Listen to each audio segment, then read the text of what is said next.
చాలా మంది భక్తులు మొదట దేవుణ్ణి పూజించి విపరీతమైన పూజలు చేసి దేవుడితో ఉండి చాలా సంవత్సరాల వరకు ఉంటున్నారు గురువు గారు. నేను చూసిన వాళ్ళలో 30, 40, 50 సంవత్సరాల వరకు.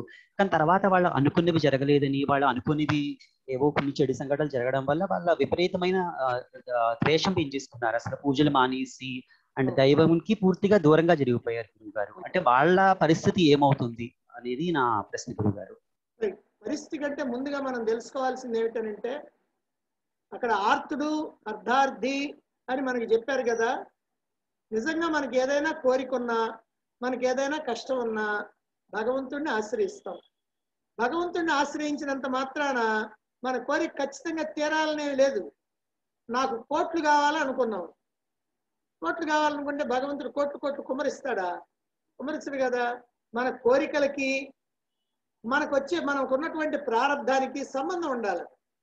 కాబట్టి భగవంతుడు నువ్వు ఏవి కోరినా అది నీ ప్రారంధంలో ఉంటేనే నీకు వస్తుంది, లేకపోతే రాదు.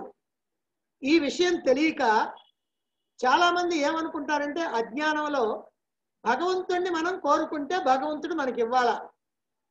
పైగా ఓ భగవంతుడా, ఏమయ్యా కృష్ణయ్య, ఏమయ్యా రామయ్య, ఏమయ్యా శివయ్య, నిన్ను ఎంతకాలం నుంచి నేను ప్రార్థన చేస్తున్నాను, ఎంతకాలం నుంచి పూజ చేస్తున్నాను, నాకు ఈ కష్టం కలిగిస్తావా?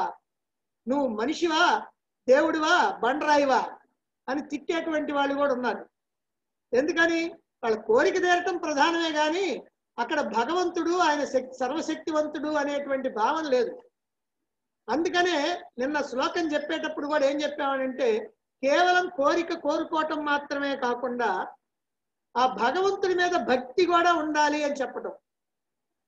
కేవలం నా కోరిక తీరిస్తే ఆయన గొప్ప, తీరకపోతే ఆయన పనికిరాడు. కాబట్టి ఇప్పుడు మళ్ళీ ఇంకో దేవుడు నీ పక్కన ఎవరో ఒకళ్ళు చెప్తారు, ఏమయ్యా నువ్వు ఇంకా వెంకటేశ్వర స్వామినో లేకపోతే ఏళ్ళనో వాళ్ళని కోరుకుంటే ఉందా? ఇప్పుడు కొత్త దేవుడు వచ్చాడు, సాయిబాబాని అడగాల, ఆయనైతే మనకి ఏది కావాలంటే అది ఇస్తాడు అని చెప్పంగానే ఈయన వదిలిపెట్టి ఆయన దగ్గరికి. ఒకవేళ ఆయన కూడా ఇయలేదనుకో, అప్పుడు ఇంకోళ్ళు. అంటే ఇదంతా కూడా ఎలా ఉంటుందని అంటే, ఇది ఒక వ్యాపారం లాగా, వస్తు మార్గం లాగా. నేను నీకు ఇది ఇస్తా, నీకు కొబ్బరికాయలు కొడతా, నీకు అజ్జేస్తా, నైవేద్యాలు పెడతా, నా కోరిక తీర్చు. ఈ అజ్ఞానములో ఉన్నటువంటి వాళ్ళు చాలా జన్మలు ఇలా చేయాలి, చేసి చేసి చేసి చేసి చేయాలి. నిజంగా ఈ దేవుళ్ళందరూ ఎవరు? అంతా ఒక్కటే భగవంతుడు, అంతా పరమాత్మ. మన ఇంట్లో ఓవర్ హెడ్ ట్యాంక్ ఉంది, ఇంటి నిండా కుళాయిలు ఉన్నాయి.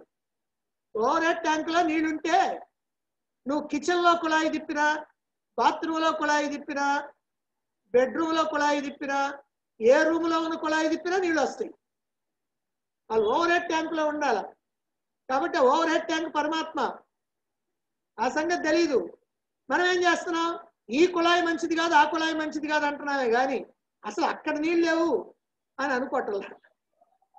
అందువల్ల ఏంటంటే పరమాత్మ యొక్క శక్తి సామర్థ్యాలు ఏమిటో, పరమాత్మ అంటే ఏమిటో, పరమాత్మ యొక్క స్వరూప స్వభావాలు ఏమిటో మనం తెలుసుకోవాలి. మనకి ఎంత కోరికలున్నా, ఎన్ని బాధలున్నా, ఏమున్నా సరే అవి ఉండాలి. మనం ఎంత కోరుకున్నా మన ప్రారంభం ప్రకారం జరుగుద్ది. నీకు కష్టం వచ్చింది కదా అని చెప్పి ఆ కష్టం వెంటనే అలా తీసి పారేస్తారా? ఇప్పుడు నువ్వు డాక్టర్ దగ్గరికి పోయావు అనుకో, ఏదైనా జబ్బు ఉందని, ఏమండి నేను భరించలేకపోతున్నానండి, దగ్గు భరించలేకపోతున్నానండి, వెంటనే తీసేయండి అని అన్నాం అనుకోండి, ఆయన కటిక్రమైన పట్టుకొని లాగే అవతలు పారేస్తున్నాడా? ఏవో మందులు ఇస్తున్నాడు, 10 రోజులు ఆడమంటున్నాడు, 10 రోజులు ఆడినా తగ్గల, మళ్ళీ పోతావు, మళ్ళీ ఆమెని ఇంకేదో ఇస్తాడు, ఏ ఇంజక్షన్లు చేస్తాడు, లేకపోతే ఇంకా 4 రకాల టెస్టులు చేస్తాడు. ఏందండి గబుక్కుని చేయలేదు, గబుక్కుని పోలేదు, గబుక్కుని ఎట్టబోద్ది? అది పోదు. అది ఎప్పుడు పోవాలని అప్పుడు పోద్ది. అలాగనే నీకు వచ్చిన కష్టం కూడా తీరేదైతే తీరుద్ది, తీరందైతే తీరదు. అలాగే నీకు కావాలన్నటువంటి కోరిక కూడా నెరవేరుద్ది, నెరవేరుంది అయితే నెరవేరదు. నీ ప్రారంధాన్ని బట్టే ఉంటుంది.